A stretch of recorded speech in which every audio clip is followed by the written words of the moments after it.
Narito tayo ngayon upang matunghayan at pag-usapan ng talaga namang napakainit at nagbabagang napaka-trending na issue ni Ate Erica. Sa pagpapatuloy nga ng ating istorya ay nandoon pa rin si Kalingap Val Santos Matubang sa bahay nila Ate Erica upang i-interview at makapanayam ang kanyang lolo at lola na naiwan, pati na rin ang kanyang ibang kamag-anak na nagagalit sa kanya.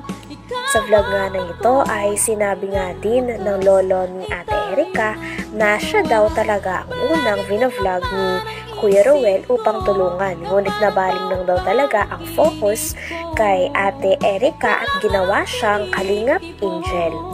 At dahil nga doon ay nagtuloy-tuloy na rin ang sikat ni Ate Erica. Tay, magandang araw po sa iyo. Ang pangalan mo, Tay? Miguel. Miguel. Surita. Ikaw yung unang gi-vlog ni Ruel? Umpo. Para tulungan? Siya po. Ngayon, bakit napunta kay Erica yung tulong? Ay, di ko nga po alam at siyang napukusan na nila Rab. Ang sayata ni Ruel, inilipat kay Rab, parang hindi daw kayang Ewan ko, hindi ko alam. Yung natagpuan si Erica, parang si Erica ang parang turnover ni Ruel kay Rab. Kalingap Rab. So yun, ginawa ang Kalingap Angels. Yun. Ayun. So maliwanag po mga kaibigan na dito ba nakatira si Erica noon? Dito po yun. Dito lumaki? Ay, dito na po sa amin yun. Okay.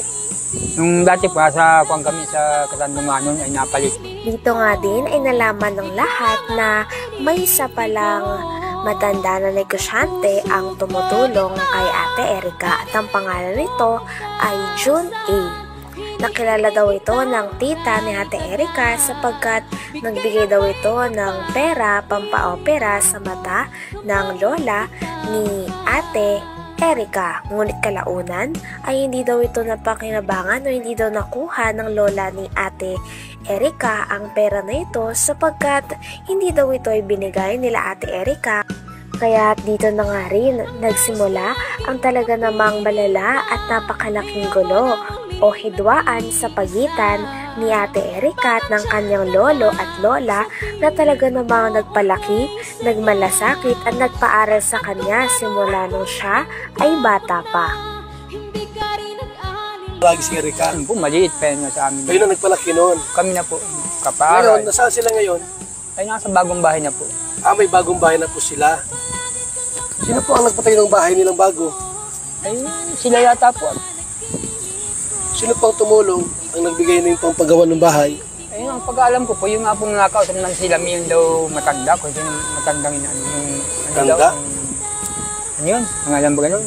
June E yata yun. June A? June E. Matanda na ba yun? Sabi po, matanda na. Ate, ko lang, matanda na ba si June A?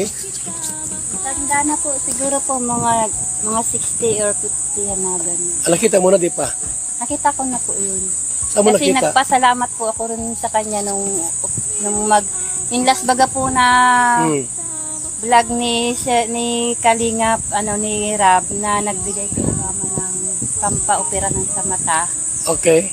Ay, hindi po namin alam na kakontak na pala po yun. Dito nga din ay nalaman nila na habang vinavlog daw pala ni Kalingap Rab si Ate Erica ay kakontak na ni Sheila May o ng ate ni Ate Erica si Sir June A na sponsor at negosyante. Kaya naman ang nangyari ay sinabi daw ni Ate Sheila May ni Erica kay Sir June A na huwag nang padaanin ng pera kay Kalingap Rab at diretsyo na lamang sa kanila. Kaya naman ito rin ang naging rason kung bakit umayaw na si Ate Erica magpa-vlog kay Kalingap Rab. At dahil nga dito ay napatayuan na nga si Ate Erica at ang kanyang ate na si Sheila May ng bahay, at nung nakapatayo na nga ng bahay ay hindi nila sinama ang mga tao na nagpalaki sa kanila na ang kanilang lola at lolo at ang iba pa nilang kapamilya. Kaya nagsimula ito ng hidwaan. Nagbigay ko naman ng pampaopera ng sa mata. Okay. ay hindi po namin alam na kakontak na pala po yun ni Contact na nino? si Sir Jun ay. Ni Sheila May? Po. Ah, okay. So, Yun lang yun po yung ano namin. nakita mo na si Jun A sa video? Mahaba yung buhok niya na. Mahaba ang buhok. Okay. So, may edad na. Po. Mm-hmm. So, tinatanong ko si tatay kung sino tumulong sa pabahay nila. Po, si Sir Jun ay. Sa kanya pong pabahayan. Itong Opo. kina-Erica. Wala po diyang sabi po ng mga ilagay sa kanilang pabahay. Kay Sir Jun ay. Okay. Pati mga gamit ng bahay. Okay. So, ibig sabihin ngayon, may bahay na si Erica. Sila may kumpleto ang gamit. Okay. So, ang nagpabahay niyan, si Jun A. Si Sir Jun. Hindi ang e-lovers. Hindi po. Hindi ang e-lovers. Inaangkin lang po ng mga ilagay. Inaangkin nila na sila Kaya nagpabahay sila niyan. nagagalit kasi ayaw nilang Simula nga daw nung bagong taon at naggaling sa ospital ang lola nila, pagkadating daw ng lola nila sa bahay ay nakahakot na daw kagad si Ate Erica at ang kanyang ate Sheila May. Nang sa ganon ay makalipat na sila. At nung nakalipat na sila sa bahay na pinatayo ni Sir Jun A ay hindi na raw sila muling bumisita sa kanyang lolo at lola at iba pang kamag-anak. Talagang kaya naman sumama ang loob ng lola at lolo ni Ate Erica sapagkat parang kinalimutan na lang sila basta-basta ng kanilang apo na kanilang pinalaki at pinagmalasakitan. Ah, ganun ba? So, alam mo yun yung kwento alam ko. tungkol dyan? Kasi naririnig-rinig ko din po. Mm-mm. Kasi iisang bahay lang naman po kasi kami dito. Dito pala si Erica lumaki. Dito. Nakatira kay lolo niya. Dito. Ngayon, may bahay na silang bago. Siya po. Di ba pupunta rito si Erica? Mula po nung bagong taon po na nung last po, itong nasa ospital po kasi mama noon, pag uwi po namin dito, wala na sila, naghakot na sila ng gamit. Nung paghakot, last year pa, Opo, nung bagong taon pa po. mula noon hanggang ngayon, hindi siya pupunta rito, napunta naman. Hindi na po. Hindi na pupunta rito. Wala na Ni po. dumalaw, hindi. Wala na pong Eric ang pumupunta dito. Pati si Sheila May. Wala na. Yung mga palabas po ng mga e-lover na sinasabi po nila na monthly may natatanggap si mama. Sila mama, yung mga magulang ko. Meron? Kasi Wala. malingan po yan. So wala palang natatanggap. Simula pala ay napabahayan si Ate Erica ay hindi niya na sinama ang kanyang lolo at lola sa pabahay na kanilang natanggap. At pagkatapos naman nito ay bumukod na nga sila ng kanyang ate sa mga tao na nagpalaki sa kanila at nagmalasakit simula bata pa sila.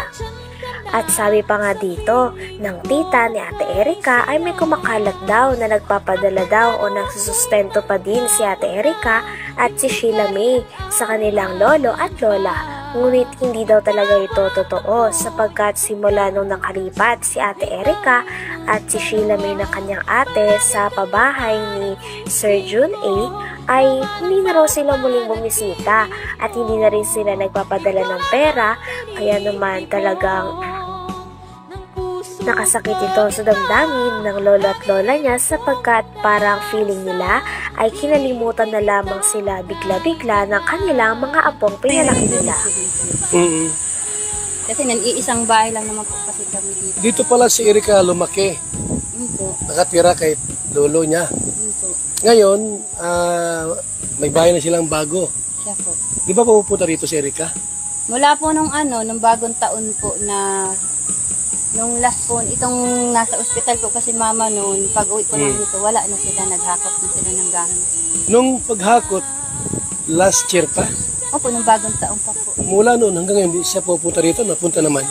Hindi na po. Hindi na pupunta rito. Wala na Ni po. dumalaw, hindi. Wala na pong Eric ang pumupunta dito. Pati si Sheila May. Wala na. Yung mga palabas po ng mga e-lover na sinasabi po nila na monthly may natatanggap si mama. Sila mama, yung mga magulang ko. Meron? Kasi Wala. malingan po yan. So wala palang Wala natatanggap. po yan. Yun po yung gusto kong linisin po talaga na nalalaman po ng tao, binabaliktad po nila eh. Okay. Nakakaya pa. Hanggang dito na lamang muna ang talaga namang nagtitrending, nagbabaga at napakainit na issue ni Ate Erica. Maraming salamat sa inyong panonood. Hanggang sa muli. Bye!